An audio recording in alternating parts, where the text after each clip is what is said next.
مفتی صاحب، طاغوت سے کیا مراد ہے؟ تفصیل سے بتائیں۔ یہ بڑا اہم سوال ہے، اور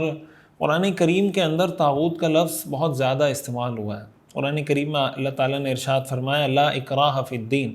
قد تبین الرشد من الغی، کہ دین میں کسی پر کوئی جبر نہیں ہے۔ اللہ تعالیٰ نے ہدایت کی بات کو بھی واضح کر دیا ہے، گمراہی کی بات کو بھی واضح کر دیا ہے۔ جس کی سمجھ میں جو آتا ہے وہ اس راستے کو اختیار کرے۔ فَمَن يُؤْمِن بِاللَّهِ وَيَكْفُرْ بِالطَّاغُوتِ، طاغوت کا جو لفظ ہے اٹ سیلف، یہ نہیں ہے جو لفظ ہے یہ قرآن کریم میں بکثرت استعمال ہوا ہے۔ ان اعبدوا اللہ واجتنبوا الطاغوت وَلَقَدْ بَعَثْنَا فِي كُلِّ أُمَّةٍ رَسُولًا أَنِ اعْبُدُوا اللَّهَ وَاجْتَنِبُوا الطَّاغُوتَ، کہ ہم نے ہر امت میں رسول بھیجا اور ان کو یہ تلقین کی کہ اللہ کی عبادت کرو اور طاغوت سے اپنے آپ کو بچاؤ۔ قرآن کریم میں یہ بھی آتا ہے الذین آمنوا یقاتلون فی سبیل اللہ، کہ مومن اللہ کی راہ میں جہاد کرتے ہیں۔ والذین کفروا یقاتلون فی سبیل الطاغوت، اور جو کافر ہیں وہ طاغوت کی راہ میں جہاد کرتے ہیں۔ فقاتلوا اولیاء الشیطان، شیطان کے ساتھیوں سے، شیطان کے ہم نواؤں سے قتال کرو۔ اسی طرح اللہ ولی الذین آمنوا یخرجہم من الظلمات الی النور والذین کفروا اولیاؤہم الطاغوت یخرجونہم من النور الی الظلمات، کہ اللہ ان لوگوں کا ولی ہے، ان لوگوں کا دوست ہے، ان لوگوں کا مددگار ہے جو ایمان لائے۔ اللہ لوگوں کو گمراہی کی تاریکیوں سے نکال کر ہدایت کی روشنی کی طرف لے کر آتا ہے، اور جو لوگ اللہ کا انکار کرتے ہیں تو طاغوت ان کو ہدایت کی روشنی سے گمراہی کی تاریکیوں کی طرف لے کے جاتا ہے۔ یہاں پر بھی طاغوت کا لفظ استعمال ہوا ہے۔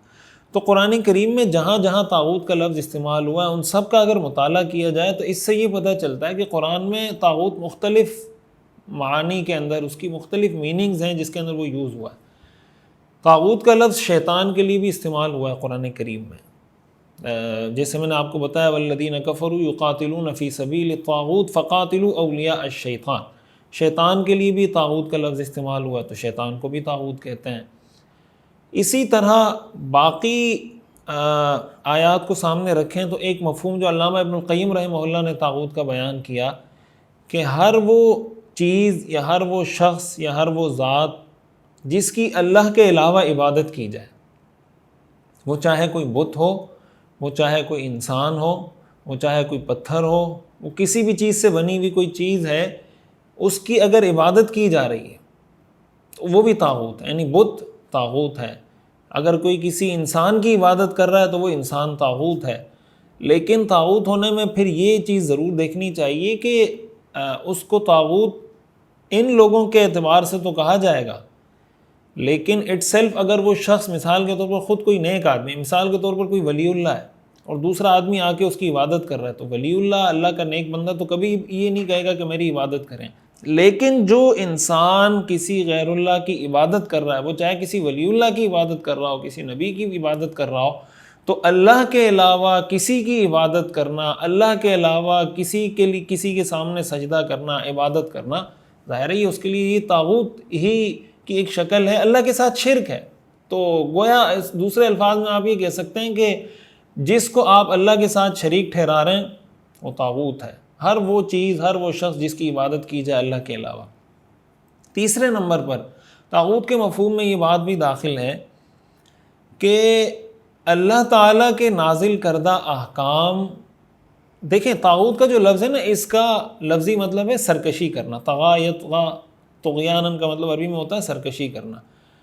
تو طاغوت کا مطلب ہوتا ہے سرکشی کرنے والا، جو اللہ تعالیٰ کے احکام سے اعلان بغاوت کر دے۔ اس میں دوسرے نمبر پہ وہ لوگ بھی آ جاتے ہیں کہ جو خود لوگوں کو یہ کہہ رہے ہوں کہ بھائی تم اللہ کے حکم کو فالو نہ کرو، مجھے فالو کرو، تم قرآن کو فالو نہ کرو، میری بات کو فالو کرو۔ تو جو آدمی لوگوں کو اس چیز کی دعوت دے رہا ہے وہ بھی طاغوت ہے۔ اسی کے ساتھ ساتھ قرآن کریم میں جیسے اللہ تعالیٰ نے فرمایا یریدون ان یتحاکموا الی الطاغوت وقد امروا ان یکفروا بہ، تو کعب بن اشرف کے بارے میں قرآن کریم کی آیت نازل ہوئی۔ اب اگر آپ اللہ کے حکم کے مقابلے میں یا اللہ کے حکم کے خلاف کوئی آپ فیصلہ کر رہے ہوتے ہیں، اور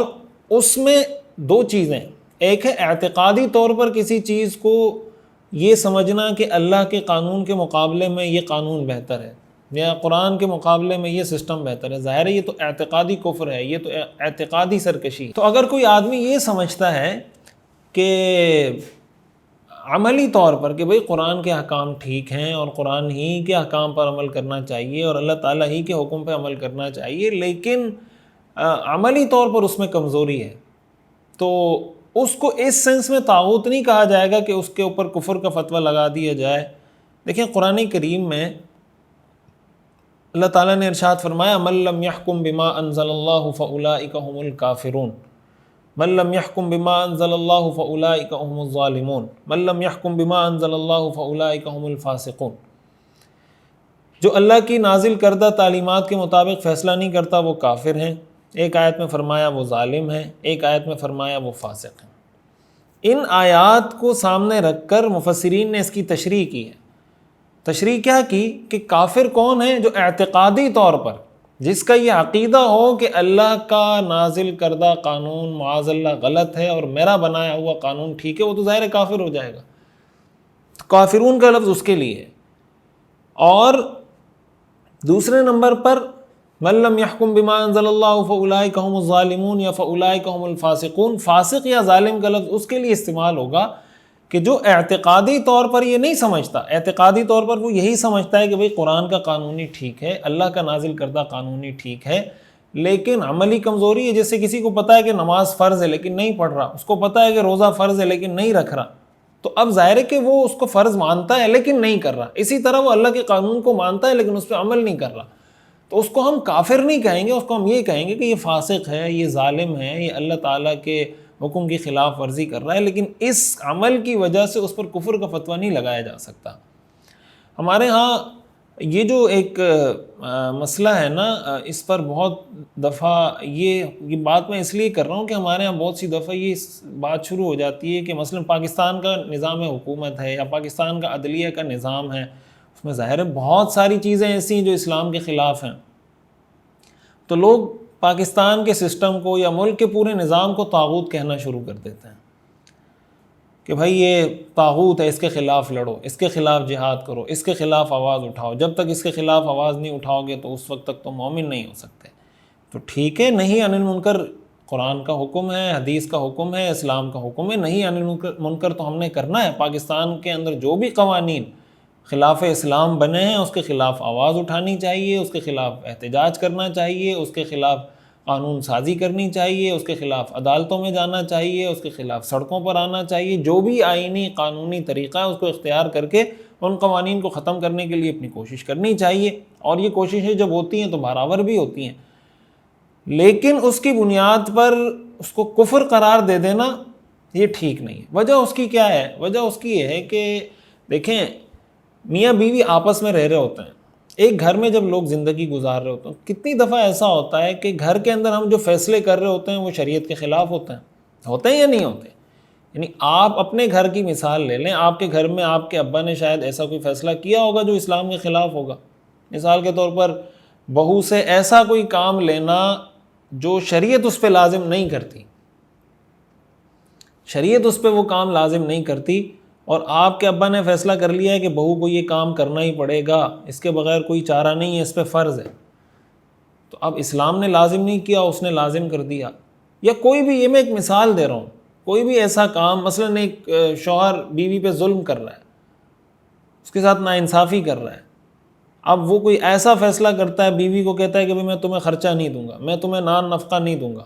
اب ظاہر ہے اللہ کے نازل کردہ قانون کے خلاف فیصلہ ہی ہے، لیکن اس کی وجہ سے ہم شوہر کو کافر تو نہیں کہیں گے کہ یہ کافر ہو گیا، یہ طاغوت بن گیا، یہ اسلام سے نکل گیا۔ ہاں ہم اس کو یہ کہیں گے یہ فاسق ہے، یہ غلط کام کر رہا ہے، یہ شریعت کی خلاف ورزی کر رہا ہے، لیکن یہ اس کو ٹائٹل دے کے یہ اللہ کے قانون کے خلاف فیصلہ کر رہا ہے اس لیے یہ کافر ہو گیا، یہ ٹائٹل اس پہ نہیں لگے گا۔ تو یہ جو سیگریگیشن ہے، یا آپ یہ کہہ لیں جو کیٹیگرائزیشن ہے، جو فرق مراتب ہے کہ بھائی کون سا عمل ہے جس کی وجہ سے کسی پر کفر کا اطلاق ہوتا ہے، کون سا عمل ہے جس کی وجہ سے وہ فاسق ہوتا ہے، کون سا عمل، یہ جو کیٹیگرائزیشن اسلام نے کی اسی مقصد کے لیے کی ہے۔ اس لیے علی الاطلاق کسی بھی ناجائز کام کو طاغوت کہہ دینا، اس کو لغوی سینس میں، لغوی معنی میں تو آپ طاغوت کہہ سکتے ہیں کہ بھائی سرکشی کر رہا ہے، لیکن اس سینس میں کہ اسلام نے جس کے بارے میں کہا ہے کہ بھئی جب تک اس طاغوت کا تم انکار نہیں کرو گے، جب تک اس طاغوت کے خلاف آواز نہیں اٹھاؤ گے، اس طاغوت کے سینس میں ہر ناجائز کام کرنے والے کو وہ والا طاغوت ڈکلیئر کرنا، یہ قرآن حدیث کی تعلیمات کو اگر آپ اس کا احاطہ کریں تو اس سے یہ نتیجہ بہرحال نہیں نکلتا۔ اور آج تک جتنے بھی ہمارے مفسرین، محدثین، فقہاء، ائمہ، مجتہدین گزرے ہیں، طاغوت کی انہوں نے یہی ساری تفسیر بیان کی جو میں نے آپ حضرات کے سامنے پیش کی ہے۔ اس لیے اس میں جو افراط و تفریط ہے اس سے اپنے آپ کو بچانا چاہیے۔